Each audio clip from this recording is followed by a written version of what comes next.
adik-adik semuanya, bagaimana kabarnya hari ini? Semoga kita dalam keadaan sehat semua ya. Baik, pada hari ini kita akan mempelajari tentang bank sentral dan alat pembayaran. Nah, tapi sebelumnya Ibu akan menyampaikan kepada kalian tujuan pembelajaran yang akan kita capai di materi kali ini. Yang pertama itu adalah menjelaskan pengertian dari Bank Sentral atau Bank Indonesia. Yang kedua, mengidentifikasi peran Bank Indonesia. Yang ketiga, menjelaskan tugas dan tujuan Bank Indonesia. Yang keempat, ada pengertian sistem pembayaran. Yang kelima, menjelaskan peran sistem pembayaran dalam perekonomian Indonesia. Yang keenam, menjelaskan komponen sistem pembayaran. Yang ketujuh, menjelaskan pengertian dari BIRTGS dan SKNBI. Nah, inilah dia tujuan pembelajaran yang akan kita capai di pertemuan kali ini. Baiklah adik-adik semuanya, kita akan memulai pembelajaran kita. Nah, hari ini kan kita akan membahas tentang bank sentral dan alat pembayaran. Nah, untuk lebih mengetahui apa yang dinamakan dengan bank sentral dan alat pembayaran ini, kita terlebih dahulu harus mengerti apa pengertian dari bank sentral itu sendiri. Nah, bank sentral itu adalah sebuah badan yang dimiliki pemerintah dan bertugas untuk mengatur kestabilan badan-badan keuangan serta meningkatkan atau menciptakan tingkat kegiatan ekonomi yang tinggi dan stabil. Nah, adik-adik pernah dengar gak yang dinamakan dengan Bank Sentral Indonesia? Ada yang tahu apa itu Bank Sentral Indonesia? Baik, Bank Sentral itu adalah Bank Sentral Indonesia itu adalah Bank Indonesia, di mana dalam undang-undang, menurut Undang-Undang Nomor 23 Tahun 1999, Bank Indonesia adalah lembaga negara yang independen, bebas dari campur tangan pemerintah atau pihak-pihak lainnya, kecuali untuk hal-hal yang secara tegas diatur di dalam undang-undang. Nah, adapun peran dari Bank Indonesia ini, di mana perannya ada dua, yaitu bank untuk bank dan penyalur uang.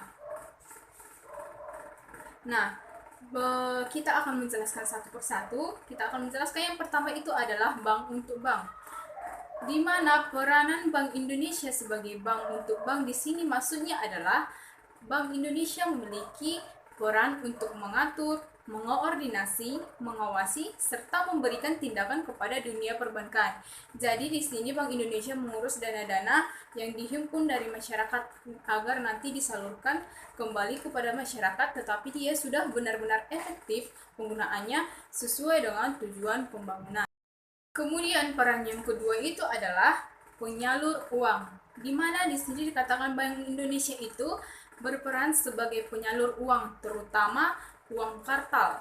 Uang kartal tahu kan? Uang kartal itu uang kertas atau uang logam. Nah, di sini Bank Indonesia memiliki hak tunggal untuk menyalurkan uang kartal. Kemudian Bank Indonesia ini juga mengendalikan jumlah uang yang beredar dan tingkat suku bunga dengan maksud untuk menjaga kestabilan nilai rupiah. Nah, dalam hubungannya dengan pemerintah itu, Bank Indonesia itu berperan sebagai lembaga pemegang kas negara. Jadi di Bank Indonesia ini adik-adik, dia itu berbeda dengan bank-bank lainnya. Karena apa? Karena di Bank Sentral ini atau di Bank Indonesia ini tidak menerima nasabah untuk menabung, berbeda dengan bank-bank konvensional lainnya. Nah, itulah dia peran dari Bank Indonesia. Kemudian ada yang disebut dengan tujuan dari Bank Indonesia. Nah, di sini dikatakan menurut Undang-Undang Nomor 23 Tahun 1999, Bank Indonesia ini didirikan dengan tujuan untuk mencapai dan memelihara kestabilan nilai rupiah. Nah, mengapa kestabilan nilai rupiah atau nilai mata uang itu perlu untuk dijaga dan dipelihara? Karena kestabilan rupiah itu perlu dijaga karena nilai rupiah ini yang tidak stabil ini, atau misalkan kalau nilai rupiahnya itu tidak stabil, akan menyebabkan yang namanya inflasi atau kenaikan harga. Nah, kemudian di kestabilan rupiah ini yang diinginkan oleh Bank Indonesia ada dia dua, yaitu yang pertama itu nilai kestabilan nilai rupiah terhadap mata uang negara.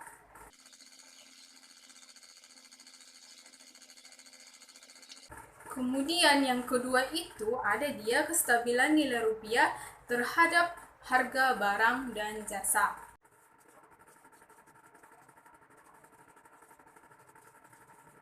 Nah, inilah dia kestabilan rupiah yang diinginkan oleh Bank Indonesia. Nah, kemudian ada tugas dari Bank Indonesia atau yang biasa disebut dengan 3 pilar utama Bank Indonesia.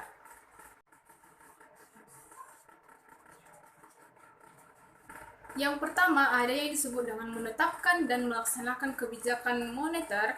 Tugas yang kedua itu mengatur dan menjaga kelancaran sistem pembayaran. Yang ketiga, mengatur dan mengawasi bank.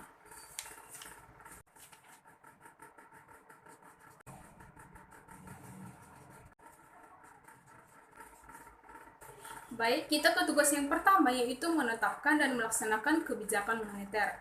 Di sini dikatakan dalam rangka menjalankan tugas untuk menetapkan dan melaksanakan kebijakan moneter, Bank Indonesia memiliki wewenang sebagai berikut. Yang pertama itu menetapkan sasaran-sasaran moneter dengan memperhatikan sasaran-sasaran laju inflasi yang telah ditetapkan. Nah, jadi di sini di dalam mengambil keputusannya atau menetapkan sasaran moneternya, tentunya Bank Indonesia itu tidak serta-merta langsung menentukan misalnya kebijakan yang cocok di Indonesia itu seperti ini, bukan. Tetapi Bank Indonesia itu menetapkan sasaran-sasaran moneternya itu dengan memperhatikan beberapa faktor yang salah satunya itu adalah dengan sasaran laju inflasi. Nah, kemudian yang kedua itu melakukan pengendalian moneter dengan cara yang pertama itu melakukan operasi pasar terbuka. Nah, yang kedua itu menetapkan tingkat diskonto. Yang ketiga menetapkan cadangan wajib minimum. Yang keempat mengatur pemberian kredit. Kemudian wewenang yang ketiga itu memberikan kredit atau pembiayaan berdasarkan prinsip syariah kepada bank yang mengalami kesulitan dana dengan jangka waktu paling lama itu 90 hari. Nah, kemudian yang keempat, mengelola cadangan devisa negara. Yang kelima, melaksanakan kebijakan nilai tukar dari sistem nilai tukar yang telah ditetapkan. Yang keenam itu menyelenggarakan survei secara berkala atau sewaktu-waktu diperlukan dan dapat bersifat makro ataupun mikro. Nah, tugas dari Bank Indonesia yang kedua itu adalah mengatur dan menjaga kelancaran sistem pembayaran. Nah, di sini dikatakan dalam rangka menjalankan tugas untuk menjaga dan mengatur kelancaran sistem pembayaran, Bank Indonesia ini memiliki atau mempunyai wewenang yang dimana yang pertama itu melaksanakan penyelenggaraan secara sistem pembayaran. Nah, yang kedua itu memberikan izin dan persetujuan atas jasa penyelenggaraan dan jasa sistem pembayaran. Yang ketiga itu mengatur sistem clearing antar bank. Yang kelima menyelesaikan tahap akhir transaksi pembayaran antar bank. Yang keenam menetapkan ciri uang, nilai uang, bahan pembuatan uang, dan waktu berlakunya sebagai alat tukar menukar. Yang ketujuh atau yang terakhir itu mengeluarkan, mengatur, mengedarkan, serta mencabut uang yang ada di masyarakat. Nah, kemudian tugas Bank Indonesia yang ketiga itu mengatur dan mengawasi bank. Nah, yang pertama itu menetapkan ketentuan-ketentuan perbankan yang membuat prinsip kehati-hatian. Yang kedua itu memberikan dan mencabut kembali izin usaha bank. Yang ketiga memberikan izin pembukaan, penutupan, dan pemindahan kantor. Yang keempat memberikan izin kepada bank untuk menjalankan kegiatan usaha. Jadi di wewenang yang ketiga yang keempat ini, kalau misalnya ada bank umum yang ingin membuka cabang, dia harus meminta persetujuan atau meminta izin dari Bank Indonesia ini, karena dia tadi memiliki wewenang untuk memberikan izin pembukaan maupun penutupan terhadap bank-bank umum. Nah, itulah dia pembahasan mengenai bank sentral. Kemudian kita akan melanjutkan ke subbab yang baru, yaitu sistem pembayaran.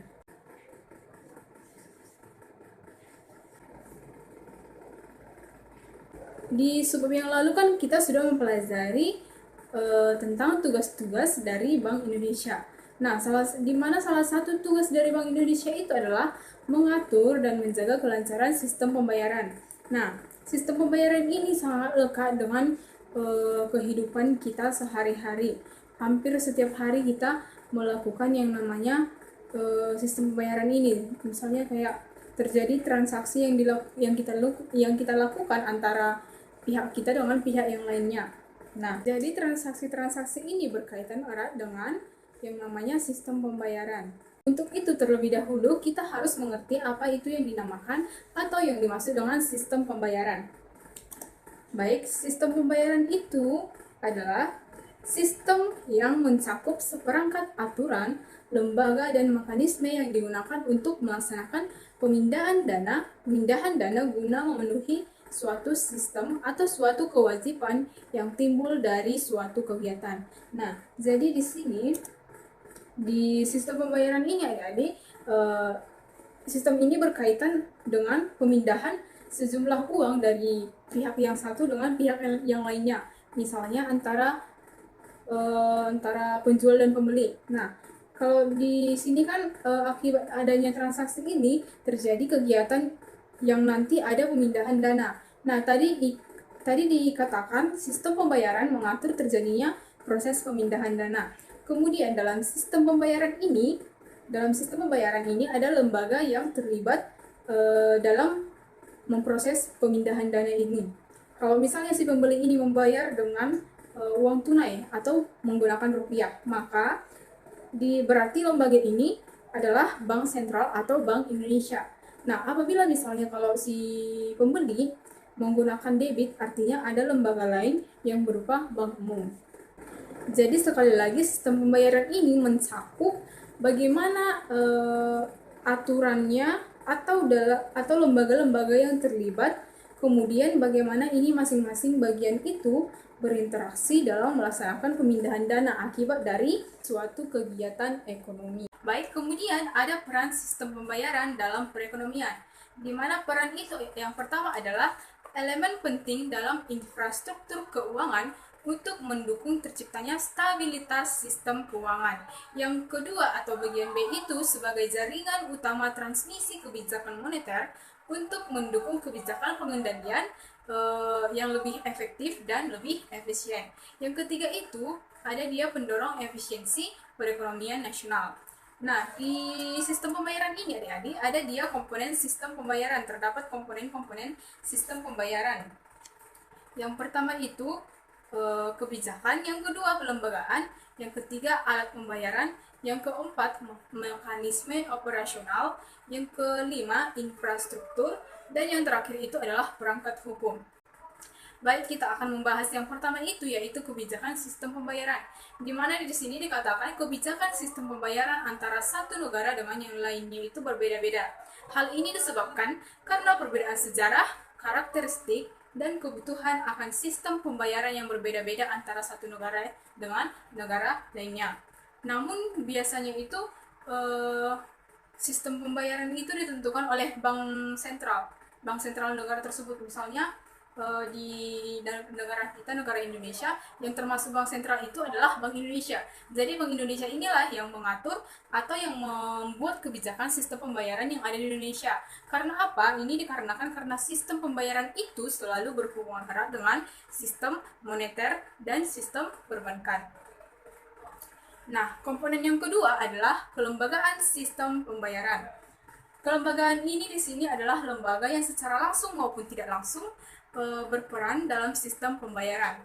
Baik, komponen yang ketiga itu adalah alat pembayaran, di mana alat pembayaran digunakan dalam sistem pembayaran yang adalah alat pembayaran non tunai, baik itu berupa paper based maupun berupa card based. Jadi adik-adik, di alat pembayaran ini atau payment instrument ini alat pembayaran yang digunakan di Indonesia itu ada sistem pembayaran tunai dan non-tunai. Nah, contoh dari sistem pembayaran tunai itu yaitu alat pembayaran yang menggunakan uang kartal. Apa itu uang kartal? Tadi saya sudah katakan kalau uang kartal itu adalah uang kertas atau uang logam yang dikeluarkan oleh Bank Indonesia. Di mana uang kartal di Indonesia itu termasuk rupiah. Nah, sistem pembayaran non-tunai ada beberapa macam. Yang pertama itu pembayaran yang berbasis kertas.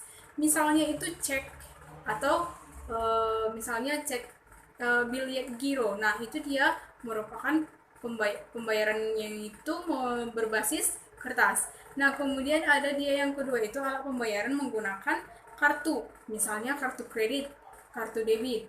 Nah, yang ketiga ada dia berbasis uang elektronik. Contohnya ini apa, Bu? Contohnya itu misalkan dia e-money. Kemudian Brizi. Brizi itu tahu kan? Brizi itu merupakan uang elektronik yang dikeluarkan atau yang berasal dari Bank BRI. Nah, kemudian yang ke contoh lainnya itu adalah Flash. Flash ini kalau tadi Brizi itu dari Bank BRI, kalau Flash ini berasal dari Bank BCA. Kemudian ada juga pasti kalian pernah dengar yang namanya OVO ataupun GoPay. Komponen yang keempat itu adalah mekanisme operasional sistem pembayaran. Nah, mekanisme operasional sistem pembayaran ini adik-adik ini harus menjamin kelancaran dan keamanan perpindahan dana serta memastikan dana diterima oleh pihak yang dituju. Jadi mekanisme operasional sistem pembayaran ini yang ada saat ini di negara kita itu adalah clearing atau SKNBI dan transfer dana melalui RTGS. Komponen yang kelima itu adalah infrastruktur teknis. Infrastruktur teknis di sini adalah komponen teknis yang diperlukan untuk memproses dan melakukan pemindahan dana. Jadi keberadaan infrastruktur teknis ini sangat menunjang yang namanya kelancaran penyelenggaraan sistem pembayaran. Nah, yang terakhir itu ada dia komponen perangkat hukum. Jadi di sini adanya perangkat hukum itu menjamin adanya segala aspek legalitas penyelenggaraan sistem dari pembayaran. Baik adik-adik, sampai di sini ada yang mau ditanyakan? Baik, kita lanjut pembahasan kita. Tadi kan kita ada membahas di komponen sistem pembayaran itu ada dia mekanisme operasional sistem pembayaran di mana dia ada SKNBI dan BI RTGS. Nah, di sini kita akan membahas apa itu BI RTGS dan SKNBI.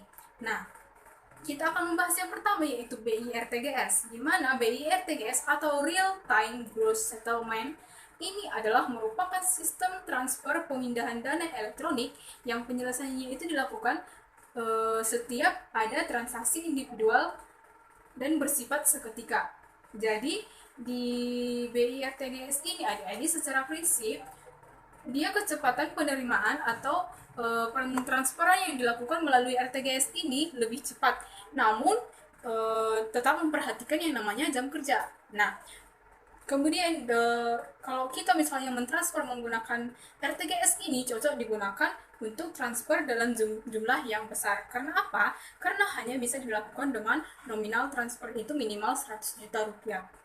Nah, kalau misalnya nanti kalian ingin melakukan transfer dana kepada pihak lain dengan nominal transaksi minimal itu 100 juta, itu kita bisa menggunakan yang namanya RTGS tadi, menggunakan sistem RTGS. Kemudian ada yang dinamakan dengan SKNBI atau Sistem Clearing Nasional Bank Indonesia.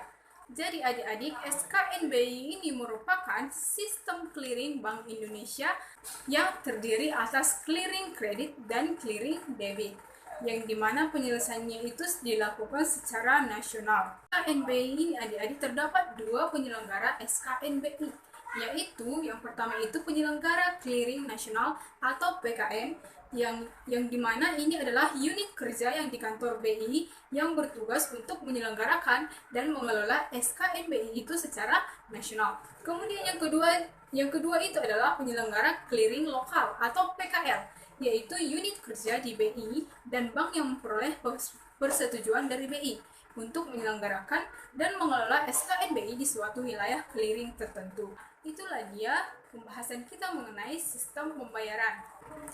Baik adik-adik, sekian pertemuan kita untuk hari ini.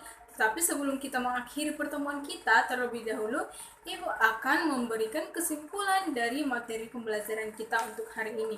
Nah, di mana hari ini kita membahas tentang bank sentral dan sistem pembayaran.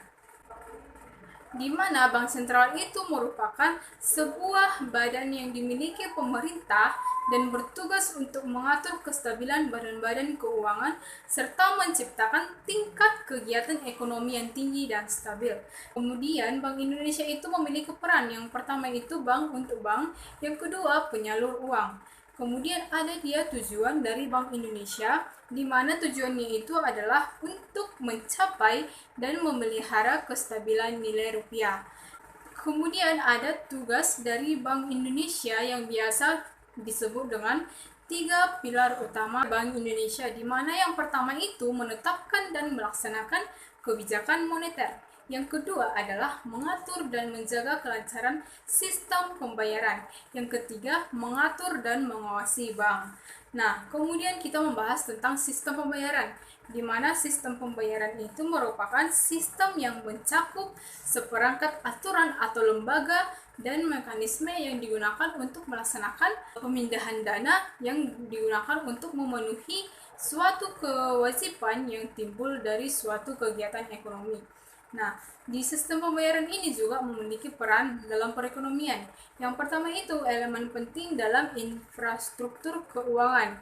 Yang kedua sebagai jaringan utama transmisi kebijakan moneter. Yang ketiga pendorong efisiensi perekonomian nasional. Kemudian ada komponen sistem pembayaran, di mana komponen ini terdapat 6 komponen. Yang pertama kebijakan, yang kedua kelembagaan, yang ketiga alat pembayaran, yang keempat mekanisme operasional, infrastruktur, dan perangkat hukum. Kemudian tadi kita mempelajari tentang BIRTGS dan SKNBI, di mana BIRTGS atau Real Time Gross Settlement itu merupakan sistem transfer pemindahan dana elektronik yang penyelesaiannya itu tadi digunakan atau dilakukan setiap terjadi transaksi individual atau dia yang bersifat seketika.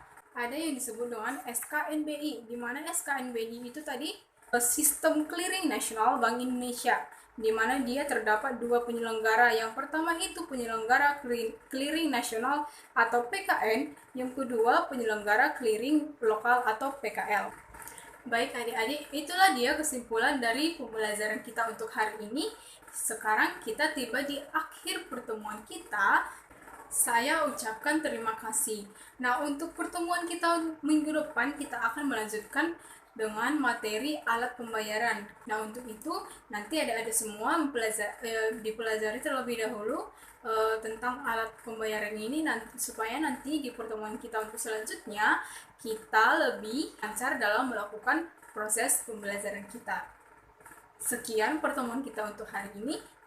Saya ucapkan terima kasih dan sampai jumpa di pertemuan kita untuk selanjutnya.